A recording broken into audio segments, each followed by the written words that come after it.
Hey guys, what's up? Today I want to talk about Parry iframes, and I am not talking about the iframes you get during a riposte. So these are riposte iframes, and you can see here the host and the other phantom swinging through me. I think most of us are familiar with the iframes you get during the riposte period. I am referring to iframes you get during the parry itself, and here's an example of something that happened to me during an invasion recently, and watch. There's the parry. The host swings right through me, and you can see me switch to my dagger, so I clearly have not started the riposte animation yet. And here we're going to see it, I think, quarter speed, and it's really clear here. So block, the parry, the host swings right through me.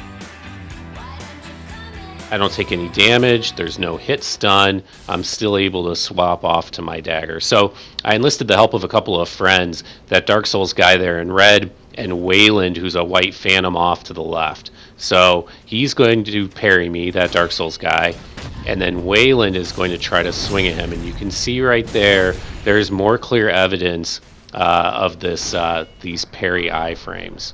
So there's the parry. He swings his straight sword right through me. It looks like Goddard's.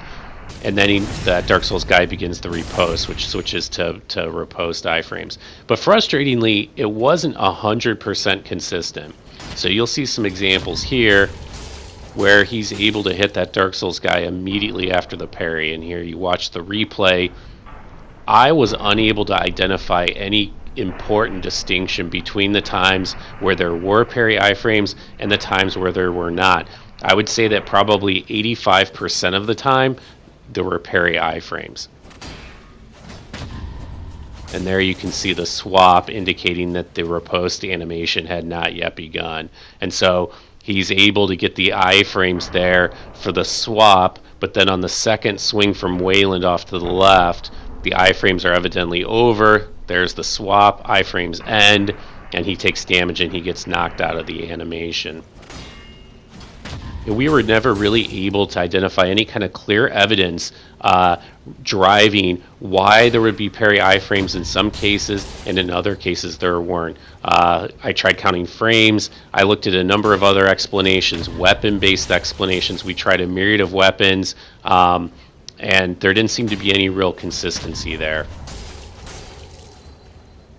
One other interesting thing I noticed is it was never the case that if there were parry iframes, that those iframes would last longer than multiple swings from Wayland, even if he was swinging something fast like a dagger.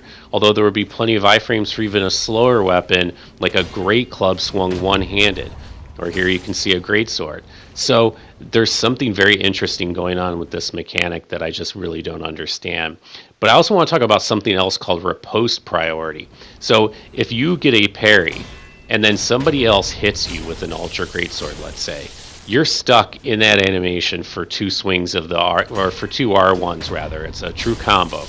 But if you're close enough to the person you've already parried, you can actually riposte out of the first R1 from the other opponent. So even though you can't roll out, you can't do anything else, and sometimes I just saw wacky things like this happen. Here you'll see a clear evidence of this riposte priority. So the first swing hits him. He takes damage. He flinches, but he's still able to get the riposte and exit the hit stun animation.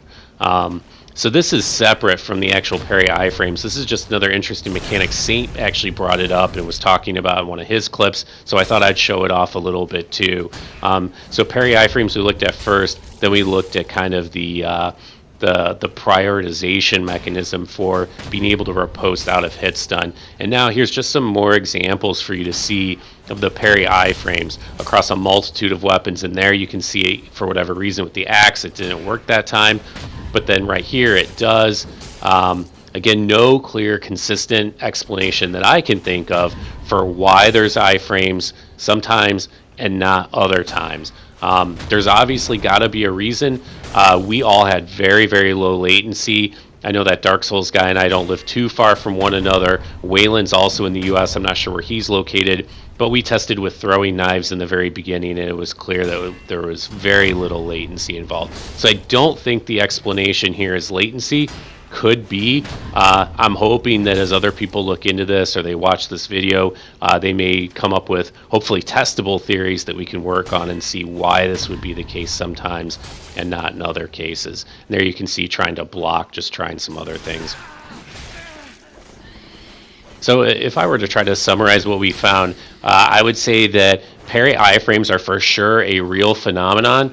You cannot rely upon them 100%, but my main takeaway from this would be I would not be afraid to parry in a group of phantoms for fear that your riposte will be interrupted. I would say if you already are somebody who likes to parry, the information that we found leads me to believe that you should continue to feel safe doing that. You should feel safe doing it in a crowd, and most likely you'll be able to get through a post. Thanks so much for checking in, guys, and a big special thanks to that Dark Souls guy and to Waylon both for spending a lot of time with me this evening in testing. Even though this is a quick video, it was a lot of their time this evening, probably a couple hours, to be able to get all the footage that we needed. Big shout out to both those guys. I'll have a link to their channels in the description. Thanks for checking in, guys. Take care now. Oops, sorry guys, quick addendum. If for some reason you happen to test this, or you find more information out about this, or you have any testable theories to share, please, please, please leave those in the comments. I thank you in advance.